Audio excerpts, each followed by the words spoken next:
Flame straightening is a method that has been widely used since the 1930s, and now more than ever before.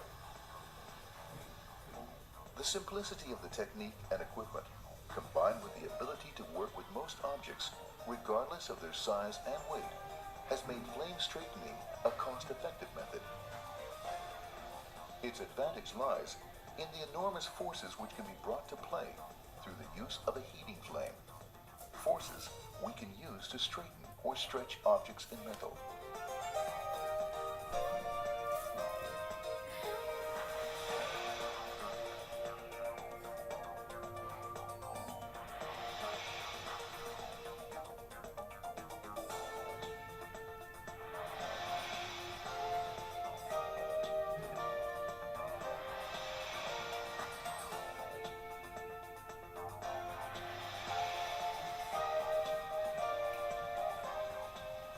In order to work with flame straightening in an efficient and controlled manner, we must first have a thorough understanding of the principles of the method and how it actually works. First, let's see how a metal rod behaves when heated. The portion of the rod we heat will expand and therefore increase in total length.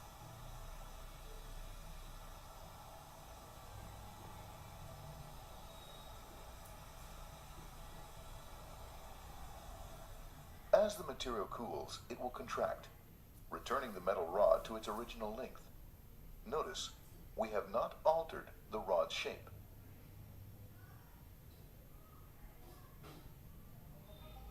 But suppose we place a metal rod in a fixture strong enough to prevent any increase in length. What happens then?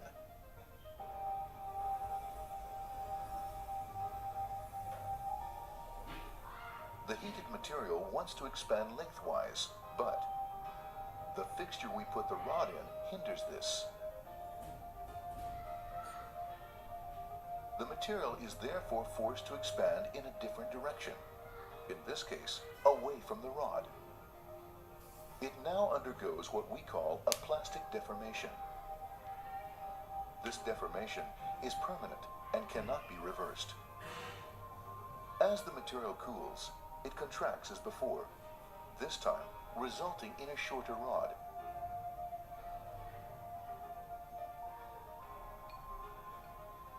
Both expansion and contraction are strong forces, and thus the key elements in the flame straightening method.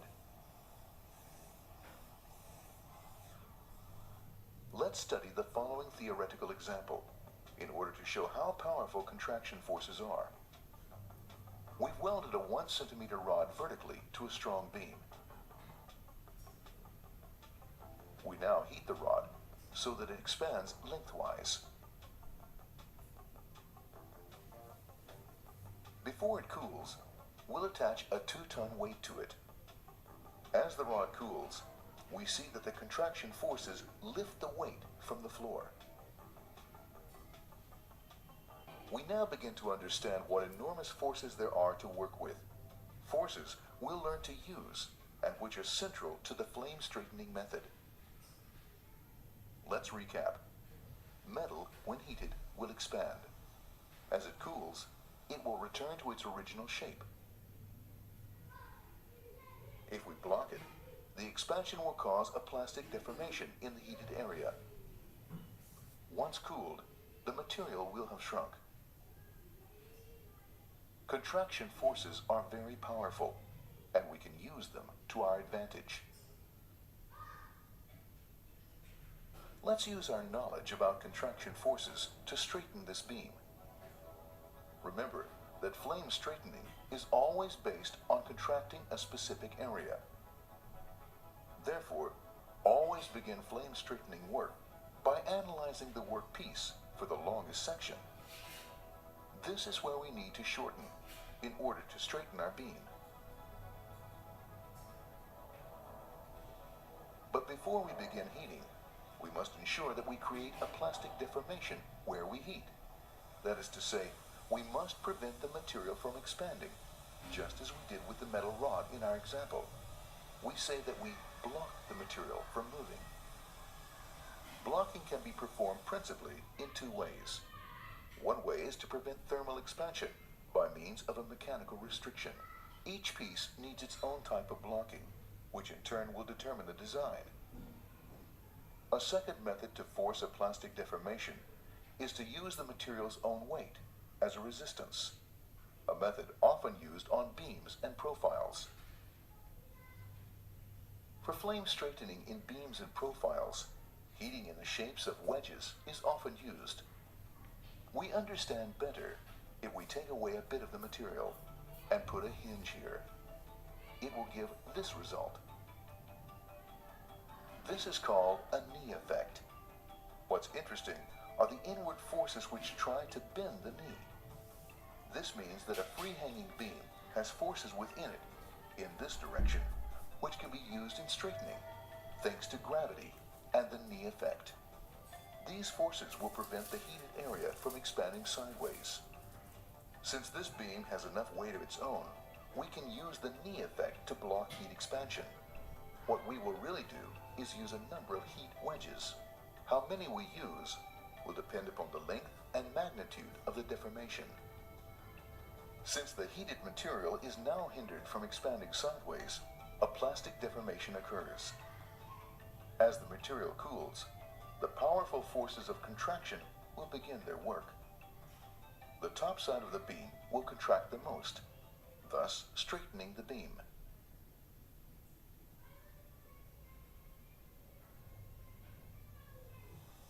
When working in practice, it's important to do things step by step. By using a number of heat wedges and by measuring the results after cooling, we can control the work. This applies to all flame straightening. Here, we'll use the flame straightening method to bend the U profile by shortening the top side of it. We've placed the U profile on two supports, thus blocking the expansion by using its own weight as resistance. Contraction forces will do the job for us.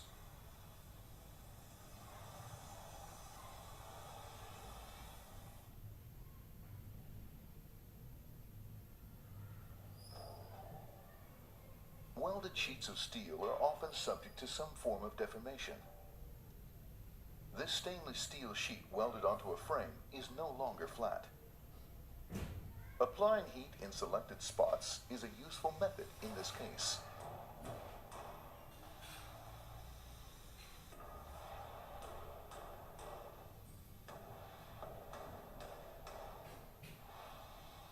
Always work from the outside to the middle.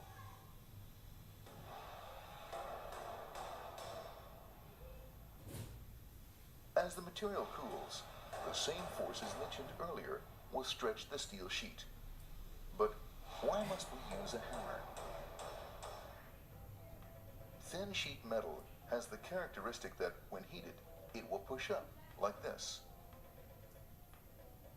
In order to achieve the necessary deformation, we need to use a hammer. The force of the hammer causes the area to deform, and we achieve a plastic deformation. As the material cools, contraction forces pull the heated area from all directions, and the material straightens.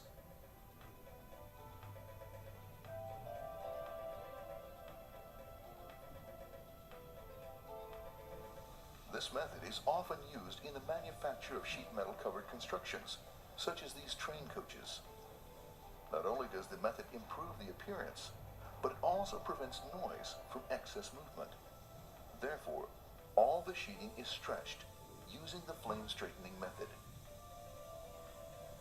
It's also possible to prevent sheet metal from raising by placing a vacuum plate on the side opposite the heated area. The vacuum plate helps the thin sheeting to resist the expansion forces and thus achieve an immediate plastic deformation.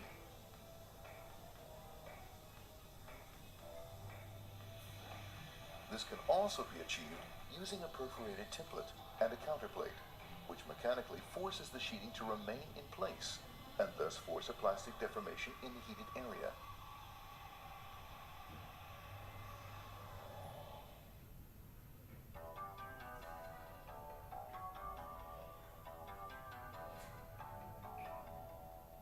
In the shipbuilding industry, where thick plates of steel need to be welded, heat deformation of the steel will often occur. HDW in Kiel is one of the most modern shipyards in the world, and flame straightening is an important tool for minimizing production time and costs. Practically all welded surfaces are flame straightened. Used properly, flame straightening provides a major benefit to production. That, of course, means the right equipment in the hands of qualified personnel.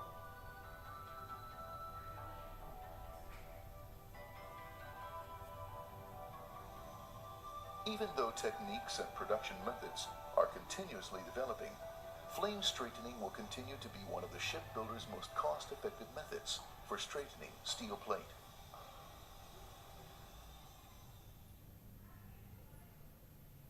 We've constructed a section similar to a ship's deck to demonstrate how effective flame straightening is. Remember, the basic rule of flame straightening is to do things step by step. So we start by applying a number of heat bands and await the result.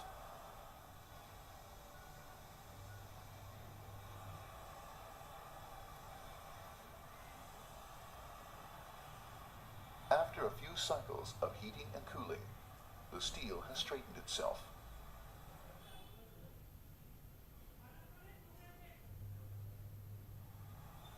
Applying heat in bands is also beneficial when straightening welded beams, which tend to have hanging ears after welding.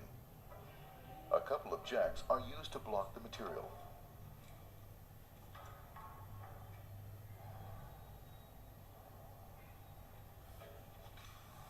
Three bands in the middle of the beam, using a double nozzle, is enough to correct the problem.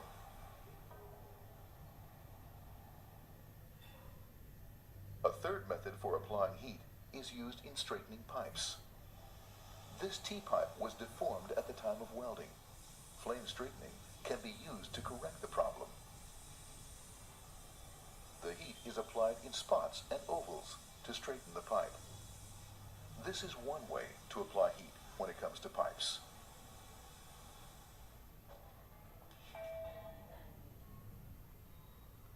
Let's recap. Depending on the object, there are four principal methods to apply heat. As wedges, often used in various forms of beams. As spots, often used to stretch thin sheets of steel. In bands, often used for thick plates, such as in shipbuilding. As ovals, used among other things for various kinds of pipes. Naturally, various methods can be combined depending upon the object and desired result. The gases needed for flame straightening are oxygen and a fuel gas. The ability of a fuel gas to achieve rapid, focused heating necessary for flame straightening is usually indicated by its flame temperature and intensity.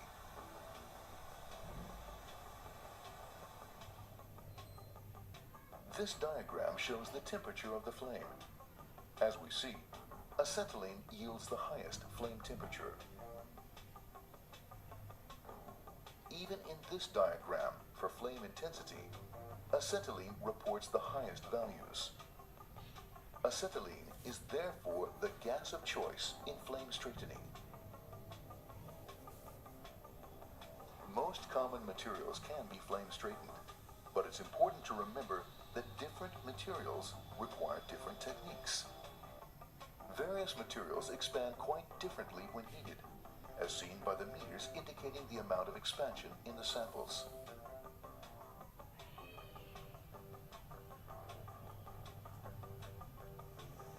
Heat transfer is also different from material to material.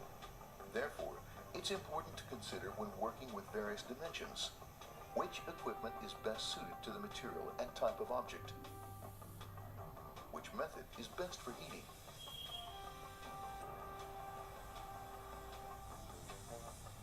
How shall we block heat expansion? These questions are answered in AUGA's handbooks, which can give practical tips in the choice of equipment, methods, and settings.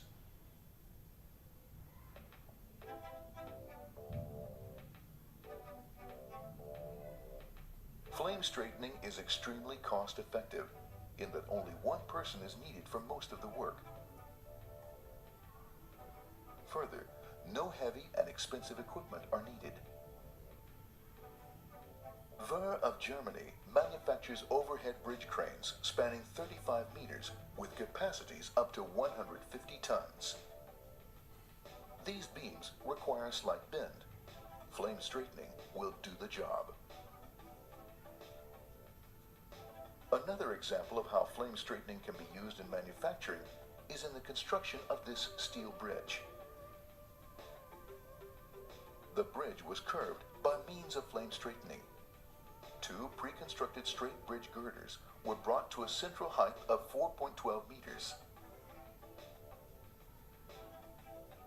This 45-meter chimney was delivered in two parts. Welding together the two parts at a height of 25 meters caused distortions, which resulted in a leaning tower.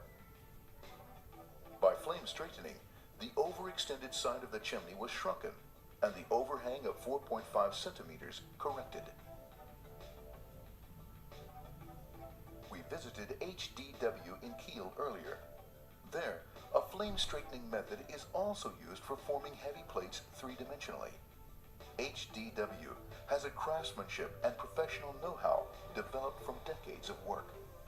The massive weight of vessel plating is used to block heat expansion, as they use flame straightening to bend the steel in different directions.